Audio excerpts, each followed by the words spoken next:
Buenas tardes y bienvenidos a CUN Healthy Forum, el ciclo de sesiones sobre salud de la Clínica de la Universidad de Navarra. Hoy nos trae aquí un tema muy interesante, que es la fertilidad, ¿no? La fertilidad es esa nueva vida que empieza, esa familia que crece, ese amor que se expande de formas indescriptibles a veces, ¿no? No sabemos hacia dónde va a ir. Sin embargo, para muchas parejas es una experiencia profundamente emocional, ¿no? Es un camino duro, a veces atravesado pues, por la desesperanza, por la desilusión, ¿no? Cada mes que pasa pues hay una esperanza renovada y a veces también una decepción que en muchos casos es desgarradora, está atravesada por el dolor. Incluso, ¿no? A veces hay problemas también de ansiedad, ¿no? Mucho estrés. Es una problemática que nos afecta mucho. Y por ello vamos a hablar de la fertilidad natural, ¿no? Que es una ayuda para muchas parejas que buscan concebir. Entonces hoy vamos a hablar de métodos, de estrategias que ayudan a optimizar la salud reproductiva, implementando, mejorando esta fertilidad natural. Y para ello contamos hoy con tres grandes expertos a los que voy a introducir ahora mismo. El doctor Luis Chiva, que es director del Departamento de Ginecología y Obstetricia de la Clínica de la Universidad de Navarra. Bienvenido. Bien, muchísimas gracias por la invitación, un placer y un honor estar hoy hablando de este tema que me apasiona. Gracias. Luego tenemos también a la doctora Luisa Brotons, especialista en fertilidad de este mismo departamento. Muchas gracias. Encantada, muchísimas gracias. Y luego tenemos a Lourdes Durango, enfermera especialista en el reconocimiento natural de la fertilidad. Gracias por estar aquí también. Gracias a ti. Bueno, bienvenidos a todos a CUN Healthy Forum. Vamos a empezar por el principio, ¿no? Que creo que es muy importante entender qué es la fertilidad. Creo que hay mucho desconocimiento sobre este tema, qué es la fertilidad natural, cómo podemos acercarnos a ella. Bueno, yo creo que de forma general podríamos decir que la fertilidad es esa capacidad que tienen los seres vivos de reproducirse. En el caso del hombre y la mujer, hablamos que es esa capacidad de procrear, ¿no? Es una función que en sí misma se considera una función de lujo, no es como respirar, como comer, que es imprescindible para poder vivir. Entonces, cuando hay un problema de fondo de salud, esta función puede verse disminuida o incluso anulada, ¿no? Por tanto, podríamos decir que al final es un indicador de salud, ¿no?, que tiene la mujer. Por otra parte, la infertilidad no podemos considerarla como una enfermedad. De hecho, es un estado fisiológico propio de la mujer. La mujer no es fértil todos los días de su vida. De hecho, antes de tener su primera regla, cuando son niñas, no son fértiles. Y eso no por ello están enfermas. De la misma manera, de la menopausia, tampoco la mujer es fértil. Pero durante lo que podemos llamar la etapa fértil de la mujer, tampoco todos los días de su vida es fértil, ¿no?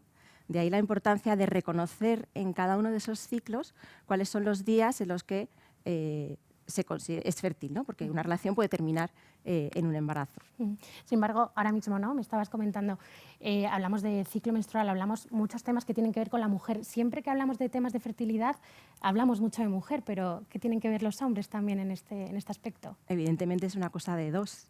No solamente es un tema de mujer, también influye la fertilidad del varón, claro.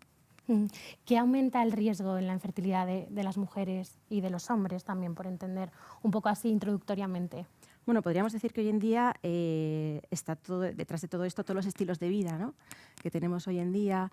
La edad de la mujer, súper importante. Cada vez empezamos a plantearnos el ser padres o el ser madres más tarde, ¿no?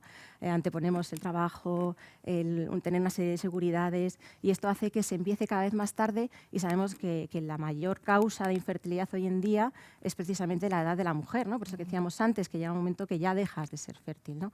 Entonces, todo el estrés, a veces nos produce un cansancio extremo, ¿no? Y incluso tenemos esos desencuentros, ¿no? A veces te das cuenta que es que muchas veces falta encontrarnos en esos momentos o en los momentos, ¿no? Entonces, dices, pues tenemos que centrarnos y ver qué es lo importante, ¿no? A mí me gustaría subrayar, Lourdes, no sé, Isa, a ver qué opináis sobre el tema de la edad, ¿no? O sea, primero vivimos en el país que en este momento es uno de los países, no quiero ser negativo, pero es una realidad, con menos hijos del mundo. Es uno de los países que más pospone el primer hijo. Y a la gente que nos esté escuchando, nos gustaría decir, y esto es algo que no se aprende, no se cuenta en los colegios, ¿no? Se habla de prevención, de enfermedades de transmisión sexual, pero también es cómo cuidar tu reserva ovárica, porque el hombre, cuando es fértil hasta muy mayor, pero la mujer, a partir de los 26 años, empieza a disminuir su fertilidad a partir de los 30 y a partir de los 35 pega un bajón increíble. Con lo cual es muy importante que enseñemos a las mujeres, a las niñas, a las adolescentes, que es bueno tener los hijos pronto. Yo entiendo que no es fácil en esta sociedad compleja nuestra, pero tampoco un poco que con el espejismo de la vitrificación de óvulos, de la congelación de óvulos y con el espejismo de in vitro, ¿cuántas mujeres hemos escuchado que nos vienen a la consulta y nos dicen, si yo llego a saber esto, hubiera tenido mis hijos antes? Y creo, no sé qué piensas, Isa, cómo podemos un poco animar a las mujeres jóvenes que decidan tener los hijos antes. Y también a los ginecólogos, que tenemos la obligación de explicar lo que es la reserva de óvulos, que se agota, se acaba, ¿no? ¿Cómo la medimos, ¿no? Sí, bueno, creo que es fundamental tener la información y conocer este dato, porque si uno lo desconoce, a veces puede confiar en que la naturaleza va a estar disponible pues a los deseos de uno cuando uno lo ponga en la agenda, ¿no? Entonces, saberlo es fundamental para ordenarse uno la agenda. Es verdad que la vida no es fácil y a veces otras cosas se interponen y la vida viene como viene, pero sabiéndolo, a veces uno puede tomar las decisiones de una manera determinada u otra. Es verdad que por otro lado también vemos, yo creo, cada vez más pacientes jóvenes en los que parece insospechado que puedan tener un problema de este tipo y nos llegan a la consulta pues porque no llegan los hijos y son jóvenes y les extraña, ¿no? Entonces empezamos a hacer estudios y efectivamente a veces nos damos incluso nosotros la sorpresa de que hay alguna cosilla por ahí, pero fundamentalmente es básico y necesario que las propias mujeres, bueno, que la población conozca el dato de la biología, de la edad. Y a mí muchas veces me vienen pacientes pues, en torno a los 30, 35 años con el motivo de consulta siguiente. Quiero saber qué reserva ovárica tengo, qué perspectiva de fertilidad tengo de aquí en adelante, pues porque o no tengo pareja o la empiezo a tener. Bueno, el tema de los hijos no me lo he planteado hasta ahora, me gustaría planteármelo. Entiendo que estoy en una franja de edad interesante para este tema. No quiero posponerlo más, quiero saber ahora mismo en qué punto me encuentro, muchas veces para tomar esa decisión, ¿no? O de congelar óvulos ya, o de... Entonces yo siempre les explico cómo se evalúa la reserva ovárica y les intentamos ayudar a conocer la información y el dato, pero por honestidad, y que creo que todo médico tiene que tener, les explico el dato de la biología y les digo, si tienes claro que te gustaría tener hijos, y tienes con quién, ponlo en tu agenda cuanto antes, porque...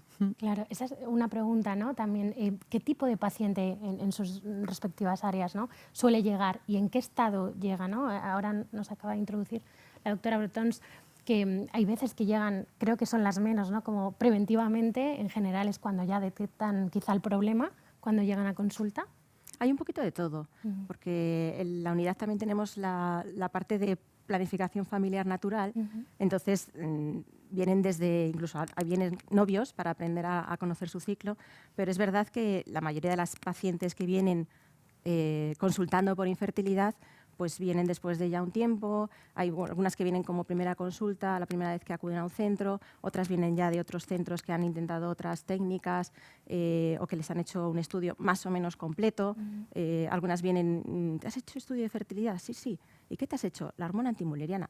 Nada más, ¿no? O sea, como que a veces son como lo que decía el doctor Chiva antes, ¿no?, que se va directamente al tratamiento, se va a hacer cosas sin saber previamente qué causas pueden estar habiendo detrás de ese problema, ¿no?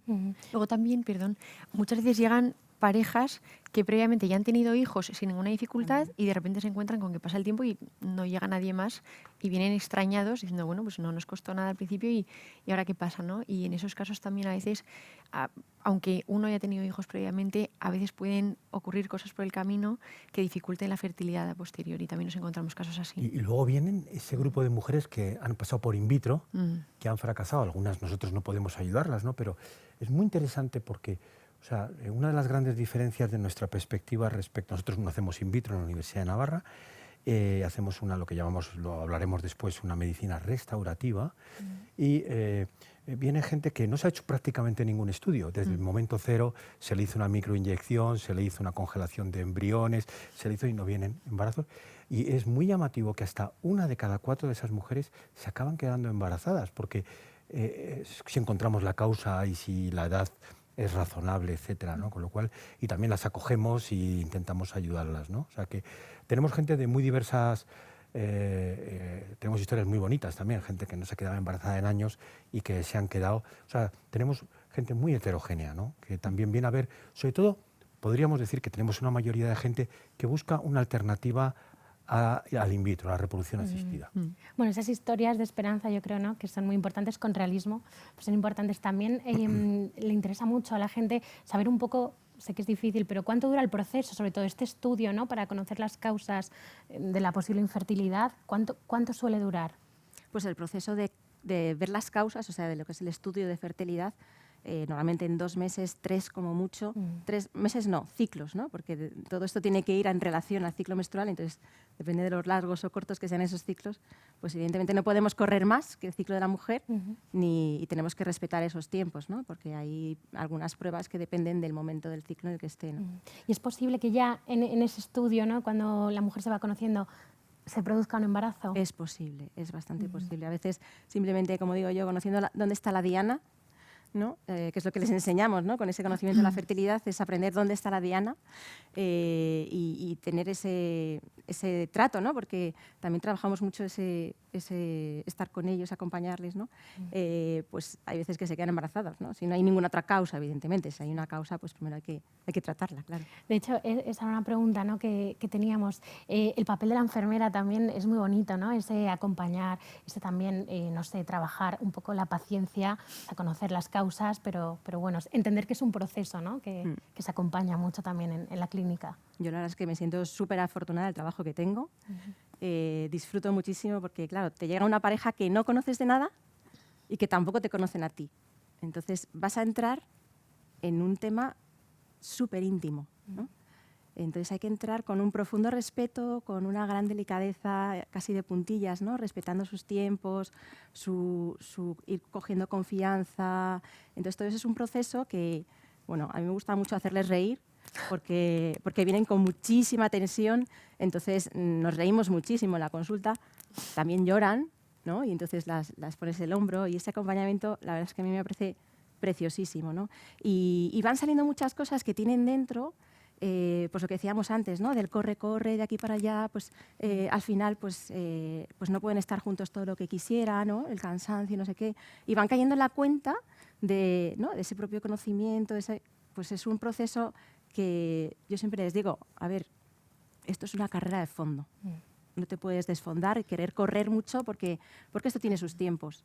Entonces, así como el estudio, pues en 2 o 3 meses lo podemos tener, pero luego lo que es el proceso, ¿no?, de todos los tratamientos y todo esto, pues lleva tiempo. A veces lleva menos, pero a veces lleva más, ¿no? Y entonces, ese acompañarles pues es muy, muy especial. Yo tengo pacientes que al final acaban siendo amigas, seguro que alguna me está escuchando y saben perfectamente, ¿no?, que te whatsappean, no sé qué, y la verdad es que, bueno, yo disfruto muchísimo, la verdad. Qué bien. Lourdes y yo empezamos a trabajar hace 7 años cuando abrimos Madrid, pero ya Tania, ¿no?, y Álvaro en Pamplona pues llevaban un tiempo pues, trabajando, y ahora esta unidad pues ya se ha convertido en una unidad multidisciplinar en la que tenemos urólogos, endocrinos, psicólogos, expertos en muestra seminal en el laboratorio de reproducción, etcétera, ¿no? Y luego pues estamos los ginecólogos y las enfermeras. Entonces, en primer lugar, quería decir que quizá lo que nos caracteriza a nosotros como Universidad de Navarra, yo creo que Isa va a profundizar eso después más, es en el hecho de que probablemente hagamos uno de los estudios más exhaustivos que se hacen en España en fertilidad, porque no es ven que te voy a dar un hijo, no, ven que voy a buscar por qué no os quedáis embarazados. Esa es una primera idea, ¿no? Y hacemos un estudio cada vez más exhaustivo y además una cosa que estamos intentando que con un forfait, o sea, hemos conseguido con un precio muy razonable, muy redondo, para que por una cantidad casi que no gane la institución dinero, pero que no pierda, pero porque queremos llegar a mucha gente. Creo que estamos muy orgullosos de ese tema, más tenemos aseguradoras, etcétera, que en muchas ocasiones esto es completamente privado y nos aceptamos aseguradoras en fertilidad. Es una idea que es interesante, ¿no? Y luego el otro tema es la enfermería. O sea, uno de mis sueños como responsable del departamento es que la Universidad de Navarra tuviera un máster de la enfermera de fertilidad. Por supuesto, ya tenemos a gente como Lourdes, como Lola, teníamos gente también que está formándose en este momento. En Pamplona tenemos a María Portas. A María Portas. Pero uno de mis sueños sería enfermeras expertas en fertilidad que acompañen. Están haciendo una labor maravillosa. Seguro que hay muchas enfermeras que nos están escuchando y que podamos tener nuestros sueños, tener este máster, ¿no? Mientras tanto que tengamos este máster, también estamos siendo apoyados por RENAFER, ¿no? La asociación que tiene muchísima experiencia en Asociación formación Española de Profesores de Métodos Naturales, efectivamente.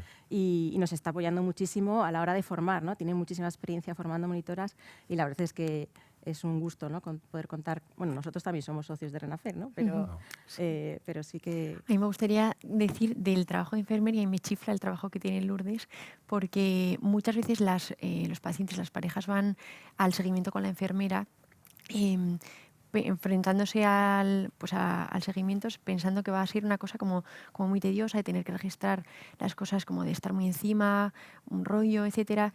Y realmente la enfermera, bueno, lo que nosotros vemos que hacéis es acompañarles un montón, transmitirles la idea de que les tiene que unir, de que no tiene que ser algo que les desuna, que les estrese, o sea, que tiene que ser algo que les una.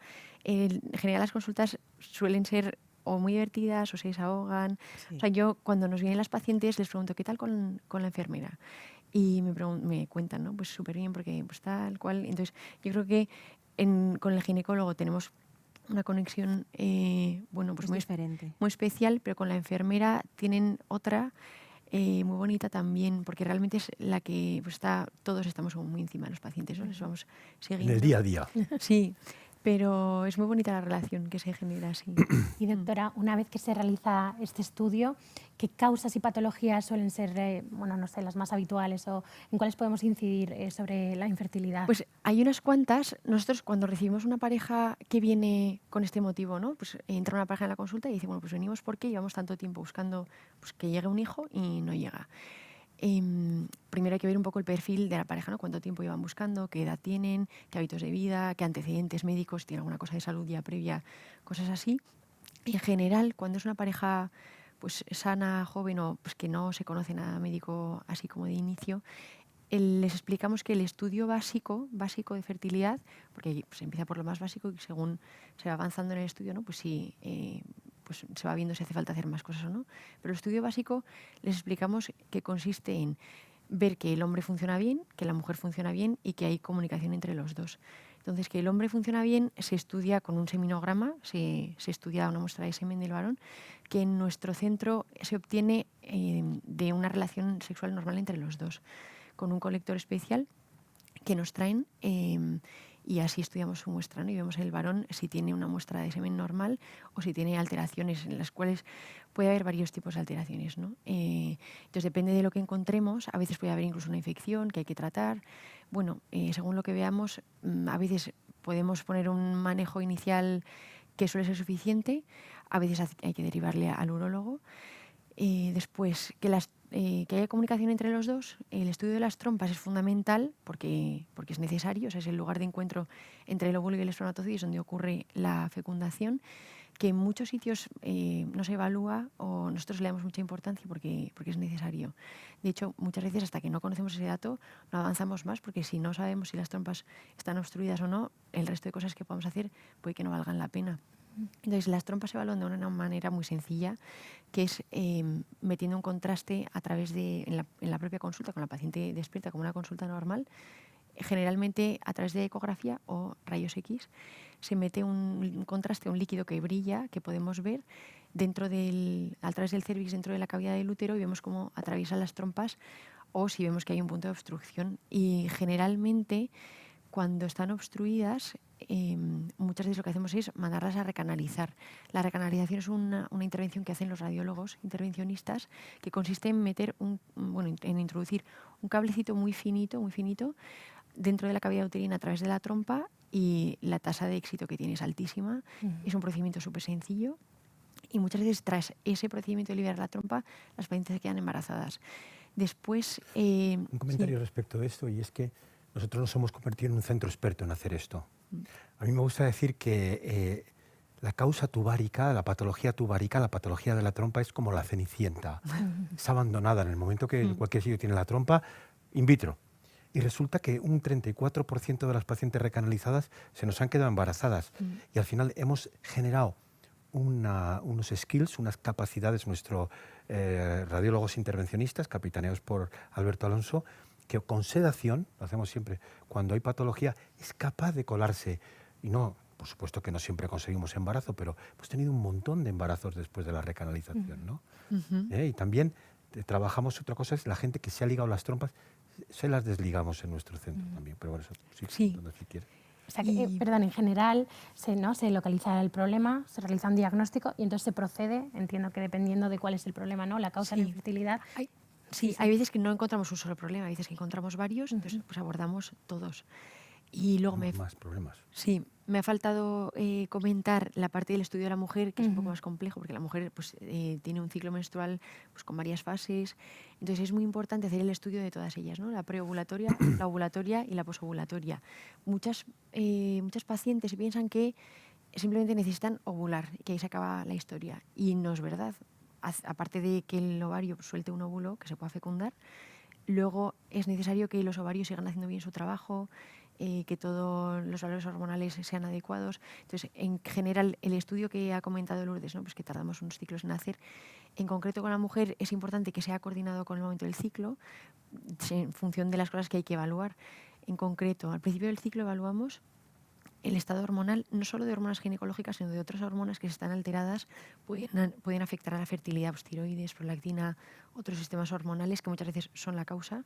Y lo que hay que hacer es pues, mandar al paciente al endocrino.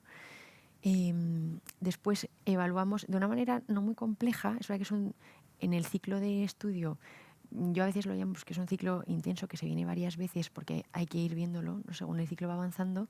Con un par de ecografías o 3, muchas veces vamos viendo cómo los ovarios van haciendo el trabajo de ir formando pues, un folículo que luego se rompa, suelte el óvulo, y después que el quiste ovulatorio que se queda en el ovario siga cumpliendo bien su función una vez ha ocurrido ya la ovulación, porque no solo es necesario que se suelte un óvulo, como he dicho, sino que los ovarios sigan haciendo bien su trabajo, ¿no? Fundamentalmente produciendo progesterona. Entonces es necesario ecográficamente ver que la ovulación ha sido correcta y que los ovarios con analítica vamos viendo si producen niveles hormonales de progesterona y estrógeno sobre todo normales. Entonces vemos el ciclo en global de la mujer con todas las cosas que pueden afectar y aparte de lo que ya hemos mencionado, pues si a veces hay algún problema a ese nivel, pues un proceso de ovulación que no ocurre de manera adecuada o algún déficit hormonal, pues se intenta suplir. O sea, al final, nuestro enfoque de la infertilidad es un enfoque, como ha dicho el doctor Chiva, restaurativo. Buscamos ver qué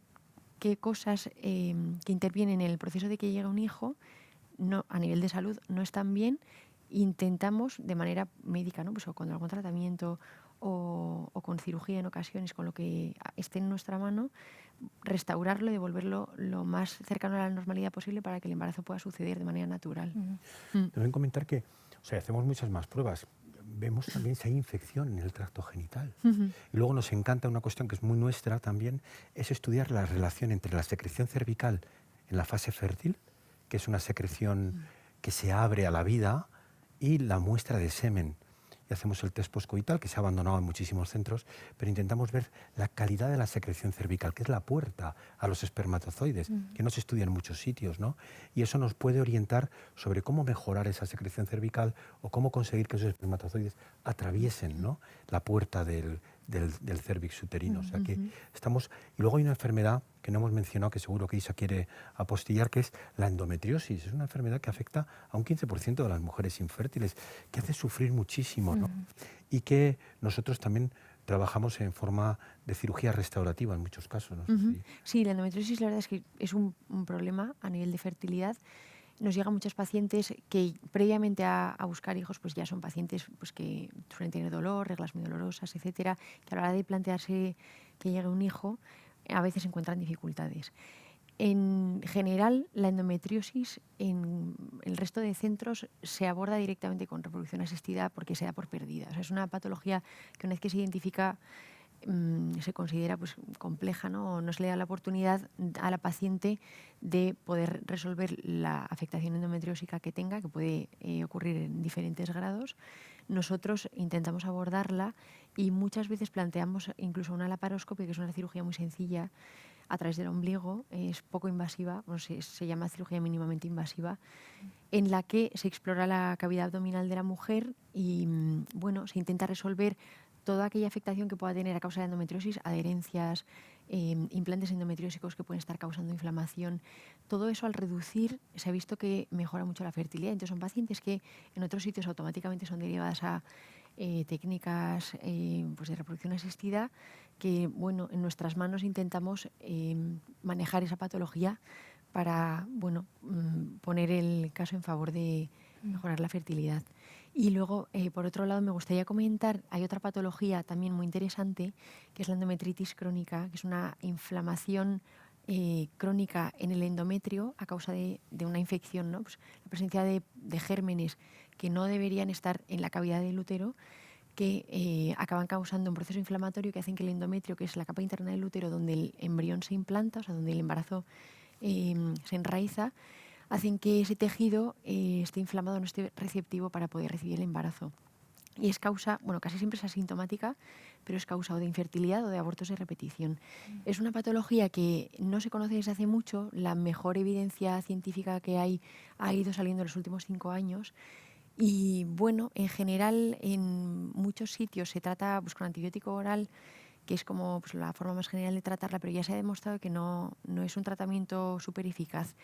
Y bueno, nada, simplemente quería mencionar que en nuestro hospital, vamos, en la clínica, hemos empezado recientemente a abordarlo de una manera diferente, ¿no? Que es el antibiótico intrauterino, que lo administra el ginecólogo. La paciente viene varias veces a lo largo del ciclo, una vez que se hace el diagnóstico, y bueno, se ha demostrado con muchos estudios que es mucho más eficaz.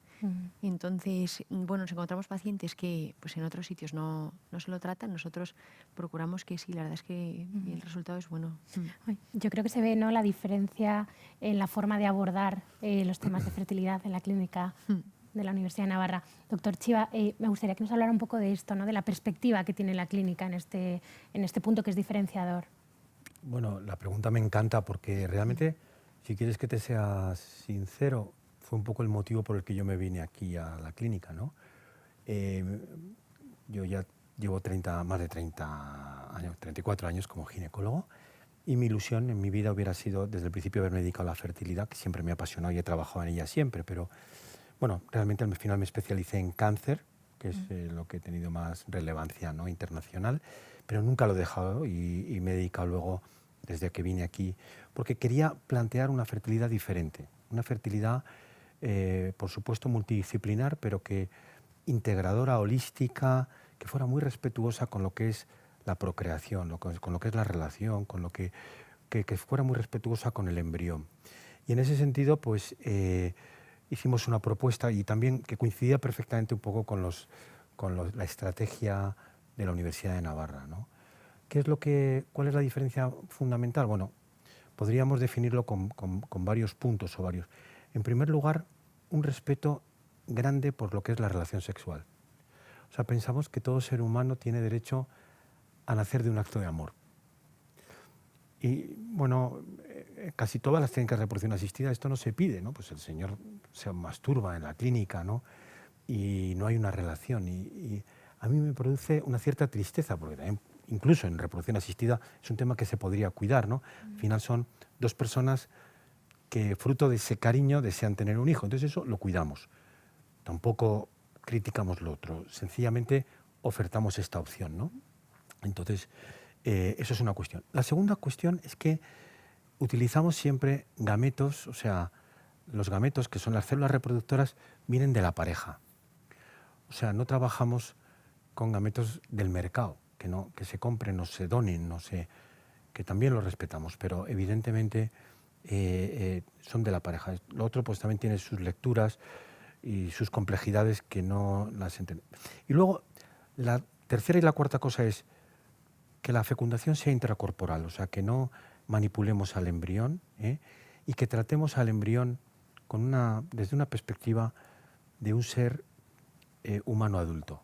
Y con estas 4 cosas estamos intentando crear, pero no para ahora, sino para los próximos 500 años, una forma de trabajar que la hemos denominado, bueno, como es, de un modo que es restaurador, restaurativo. Estudio exhaustivo muy amplio, que habitualmente no se oferta en las clínicas de reproducción, y tratamiento de las causas, con un acompañamiento respetuoso. Eso es como definiríamos un poco nuestra estrategia de trabajo, ¿no? No sé si seguro que tendréis algo que se me ha escapado, pero... Sí, la verdad es que nuestro enfoque es ese, respetando muchísimo el resto de opciones que haya, pero los pacientes que nos llegan procuramos tratarlos con ese respeto, respetando todo, la naturaleza del origen de la vida humana, ¿no? Dentro de una relación sexual entre dos personas que se quieren. Y luego también que es muy personalizado. O sea, cada pareja es única. A veces viene la pareja y dice, tú que tienes experiencia en este caso, ¿cómo lo ves a nosotros? ¿Qué porcentaje? Digo, pues es que vosotros sois distintos a todos. Claro. ¿No? Hay tantos factores que influyen, factores masculinos, femeninos, mixtos, más, menos. Entonces es imposible unificar, ¿no? Entonces ese tratamiento personalizado también es otra cosa que yo creo que nos puede definir. Me imagino que también, y también por eso, ¿no? Hacemos con Healthy Forum, pero hay mucho desconocimiento. A lo mejor enseguida las parejas, cuando ven un problema de fertilidad, recurren, ¿no? a lo que piensan que tiene mayor efectividad y sin embargo hay todo un abanico de posibilidades también que tienen en cuenta la naturaleza, como decía la doctora Brotons, que tienen en cuenta pues, ¿no? la causa. Pero este desconocimiento y esta forma de divulgar, de explicarles, de tener paciencia, de acompañarles y de luego de tener técnicas en la clínica que no hay ¿no? en otros centros. Otros centros aplican otras técnicas. Bueno, vamos a ver, nosotros utilizamos lo que es la ciencia médica, que está a disposición de todo el mundo. Otra cuestión es que como en esa carrera que es más de fondo, y eso es una diferencia, sí que es realidad que tardamos más tiempo que si mañana empezamos un ciclo de in vitro, ¿no? Pero dicho eso, hacemos cosas que son preciosas, ¿no? En principio, tenemos en nuestra mano un diagnóstico muy exhaustivo de la pareja, porque sabemos la calidad de semen, si está infectado, si tiene alguna infección. Estamos también una visión holística de los estilos de vida, cómo podemos mejorar esos estilos de vida, malas digestiones, mala absorción, alteraciones en el peso, hábitos tóxicos, todo eso, ¿no? Segundo, por supuesto, conocer muy bien la ventana de fertilidad. El hombre es fértil siempre, la mujer es fértil unos días. Si no lo saben, estamos perdidos. Ya tenemos un diagnóstico, empezamos con los tratamientos. ¿Dónde está el problema? En un porcentaje vamos a tener una esterilidad sin causa aparente. No sabemos, pero en muchos casos tenemos en un 75-85% tenemos una causa. A veces la causa es la edad, que es complicado, pero muchas veces es una alteración de la ovulación. Podemos provocar la ovulación, optimizar la ovulación, y lo podemos hacer de un modo maravilloso. Podemos mejorar la secreción cervical. La secreción cervical no se entiende con el flujo, con el moco, con el semen, e intentamos optimizar. A veces encontramos infecciones subclínicas en los pacientes en el semen, que casi por un pequeño parámetro sabemos que les ponemos antibióticos y de pronto mejora, ¿no? O podemos tratar hormonalmente al varón para que suba su cantidad de número de espermatozoides. Podemos encontrar una alteración de la morfología porque hay adherencias, porque ha habido una infección interna, porque hay endometriosis. Operamos a esas pacientes. Podemos encontrar una infección en el tracto genital. Intervenimos ahí, ¿no? Pero aún así hay veces que las pacientes no se quedan embarazadas y queremos ir más allá. Pues con esos criterios que veíamos antes, de que hay una relación sexual, que los gametos vengan de la pareja, estamos haciendo cosas nuevas que consisten en intentar acercar los gametos. Por ejemplo, no nos gusta hablar de inseminación, hacemos transferencia de semen capacitado. Siempre después de una relación sexual en la intimidad, ¿no? Mejoramos la muestra de semen y la introducimos intentando no sustituir a la relación sexual. Y ahora estamos trabajando en técnicas de gametos, de llevar los óvulos, acercarlos directamente a la trompa y en caso de que no haya trompas, acercar los gametos adentro del útero, lo que se llama la transferencia intrauterina de gametos, ¿no? Entonces, bueno, pues también son técnicas en las que hemos puesto mucha ilusión y vamos a ir viendo un poco su desarrollo. Luego, finalmente, tenemos un porcentaje de mujeres que nos acuden porque se ligaron las trompas y les ofertamos, si lo desean, tenemos un programa para reanastomosar con microscopio las trompas con un porcentaje de éxito casi del 60%, 66%, que es muy alto. Por tanto, yo creo que es un camino de esperanza para todas estas mujeres que buscan algo, como dice el título, natural, y también deseamos que sea honestamente fiable. Porque hay un tema, ¿no? Que es si hay una ética de la fertilidad, ¿no? Si todo lo científicamente posible es éticamente aceptable, y también ahí la perspectiva de la Universidad de Navarra entiendo que tiene algo que decir. Bueno, la Universidad de Navarra tiene una perspectiva un poco, iba a decir de eternidad, o por lo menos para los próximos 500 años. Es una institución sin ánimo de lucro, donde la reproducción es algo que da mucho dinero, y yo os puedo asegurar que en nuestro ámbito, en nuestro departamento, no creo que la universidad gane mucho dinero. Pero me parece que efectivamente hay una ética, es decir, que las cosas, según se hagan, no es lo mismo manipular un embrión que no manipularlo, congelarlo que no congelarlo, microinyectar un óvulo que no hacerlo, seleccionar entre múltiples embriones dependiendo del aspecto con un aparato que se llama EmbryoScope. Entonces, bueno, nosotros hemos decidido que no vamos a ir por ese camino. Entonces, tampoco sin una crítica mordaz hacia quien lo hace, lo respetamos, pero pensamos que tiene valor otro modo de trabajar, y esa es una ética que podemos llamar personalista o una ética cristiana, si queréis, pero en definitiva, donde se respeta algo muy profundo, que es la relación entre el hombre y la mujer, y el valor de la vida humana que comienza, que es diferente del valor del óvulo, que es una célula moribunda que en 48 horas desaparece, o del espermatozoide, que va a vivir 6 o 7 días en las mejores condiciones, ¿no? El ser humano es algo grandioso, único e irrepetible, que tiene una dignidad, ¿no?, conferida por la naturaleza o por Dios, y que nosotros cuidamos. También para ir terminando, porque los que nos están viendo tienen algunas preguntas, pero es verdad que está muy de moda un término que es la naprotecnología. ¿Cuál es la diferencia también, ¿no?, entre las técnicas que se usan en la Universidad de Navarra y este término que está sonando tanto, ¿no?, que se aplica o últimamente se está empezando a aplicar? No sé si queréis contestarlo. Sí, a mí me encantaría. La naprotecnología como tal, que es lo que comúnmente se conoce como pues, el enfoque natural el que nosotros tenemos, ¿no? Realmente es una marca registrada, es una manera de abordar la infertilidad de manera restaurativa, que es lo que hemos estado explicando, ¿no? Es una manera específica que se fundó en Estados Unidos.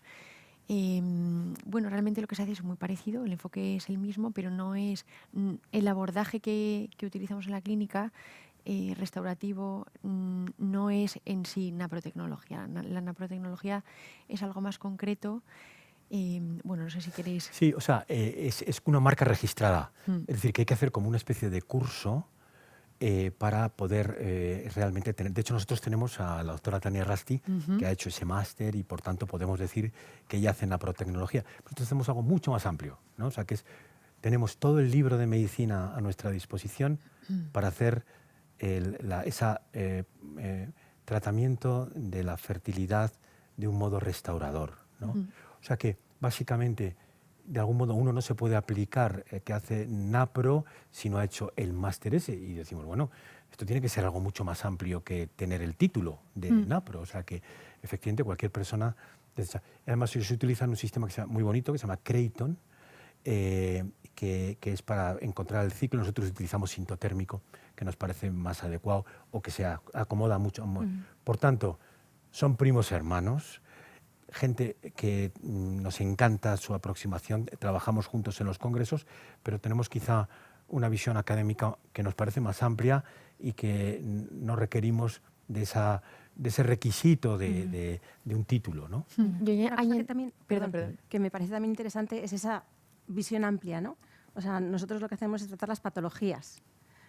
Patologías que normalmente inciden en la fertilidad.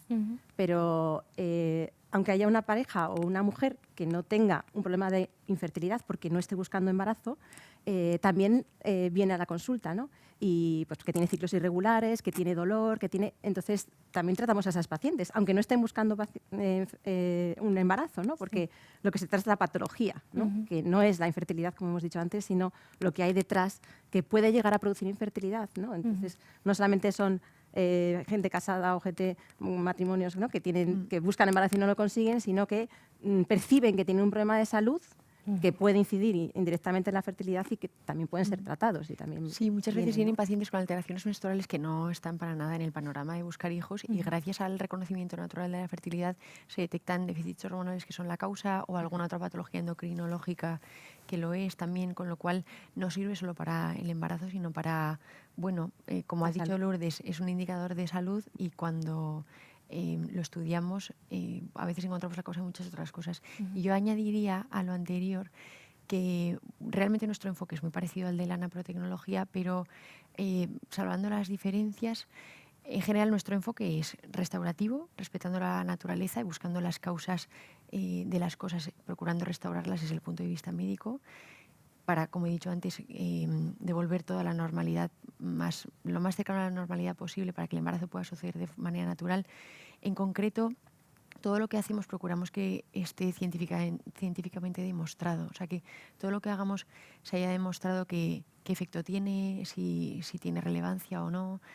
En general siempre lo que hacemos es respaldado por estudios. Antes de hacer algo con alguna paciente, alguna prueba diagnóstica o recomendarle algún tratamiento, siempre hacemos un trabajo de fondo previo que es pues el estudio, ¿no? y la evidencia que tiene lo que se ha demostrado.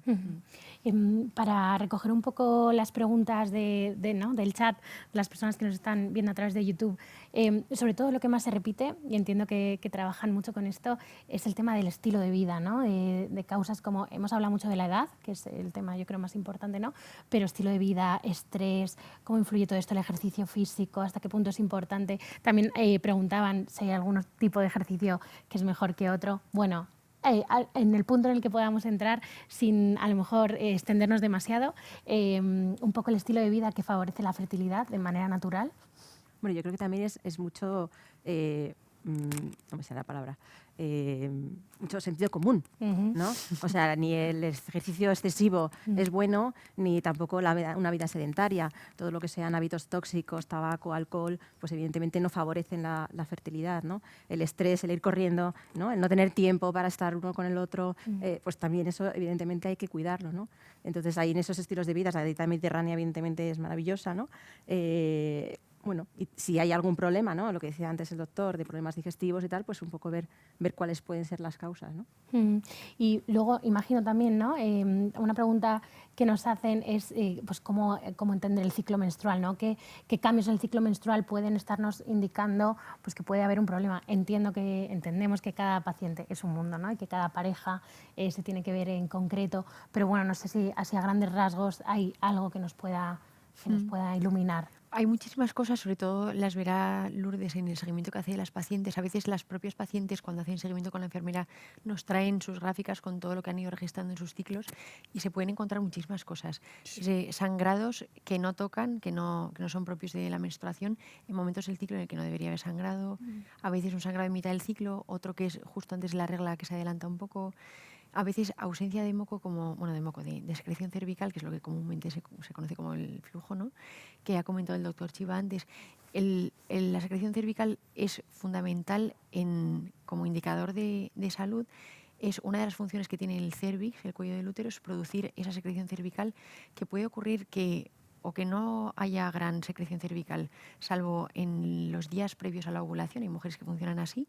Hay otras que lo van produciendo a lo largo del ciclo, pero va cambiando de aspecto según el momento del ciclo en el que estén, por el influjo hormonal que haya, ¿no? Entonces, esa secreción es normal, es indicador de que el cérvix funciona, y cuando hay alteraciones a ese nivel, a veces podemos detectar infecciones. Cuando hay ausencia de moco, pues eso es un problema, ¿no? Porque el moco tiene su punto importante en la fertilidad, es el medio mucoso acuoso que los espermatozoides necesitan para tener como su autopista al interior del útero, incluso para sobrevivir dentro del cuerpo de la mujer durante varios días, ¿no? Lo que llamamos ventana de fertilidad es la suma de la fertilidad entre el hombre y la mujer. La mujer es fértil muy poco tiempo, tiene apenas 24 o 48 horas para quedarse embarazada, que es lo que dura el óvulo una vez que ha salido. En cambio, el varón es fecundo siempre. Entonces, juntando las dos fertilidades, las dos fecundidades, si se unen, la ventana es aquellos días que existe probabilidad de embarazo, que hay probabilidad de fertilidad, gracias al moco, a la secreción cervical. Porque cuando el cuello del útero produce esa secreción, por las características que tiene los días antes de ovular, es como muy transparente, muy elástico, etcétera. Bueno, de esto Lourdes es experta. Gracias a ese tipo de moco, que en condiciones normales debe ser así, los espermatozoides pueden sobrevivir durante varios días, entre 3 y 5 días, dentro del cuello del útero de la mujer, con lo cual, bueno, aunque no coincida pues, que haya relaciones, ¿no?, el día de la ovulación, que a veces es difícil cazarlo, si la mujer es capaz de detectar los días previos a la ovulación ese moco, se sabe que en presencia de ese moco, pues si hay ocasión, pues puede haber embarazo, ¿no? Entonces, ¿qué más cosas se pueden ver? También es muy frecuente, a veces nos encontramos, la mujer cree que ovula porque está teniendo la regla, pero existen ciclos anovulatorios. Entonces, todo este reconocimiento nos ayuda a poder diagnosticar esto, ¿no? Y es muy divertido a veces verles cuando les explicas todo el ciclo, les vas contando esto pasa por esto no sé qué, tal y cual, y de repente les terminas la explicación, se miran uno al otro y dicen, lo estamos haciendo al revés. Entonces, o sea, eso es muy importante, ¿no? El poder reconocerlo y saber, porque a veces hay muchísima información en internet, miran, leen, no sé qué, pero a veces, como digo yo, ¿no? O sea, tenemos las piezas del puzzle metidas en la caja, entonces vamos a montar el puzzle y vamos a entenderlo, ¿no? Y una vez que lo entiendes, pues es mucho más fácil poder acertar, ¿no? Doctor Chivaquería. No, nada más que también hay una cosa que ya que os habéis metido tan a fondo en este tema, que es apasionante, y es que luego muchas mujeres ovulan y tienen su regla y no se quedan embarazadas. Y es que el periodo entre la ovulación y la regla es anormalmente corto. Ellas no son conscientes de ese tema, que es la cama del bebé. Porque tenemos mágicamente el órgano endocrino que regula eso, se estropea y baja la regla al poco tiempo de ovular, lo que se llama la fase lútea corta. Eso somos capaces de ajustarlo con progesterona muy bien y tenemos muchos embarazos también apoyando esa fase lútea. Bueno, muchísimas gracias. Creo que ha sido una conversación muy iluminadora, tanto para mí como para todos los que nos están viendo, a los que emplazamos a un próximo Kuhn Healthy Forum. Muchísimas gracias, doctores. Lourdes, encantada de haber tenido esta conversación con vosotros. Gracias a vosotros. Un placer y un honor. Gracias.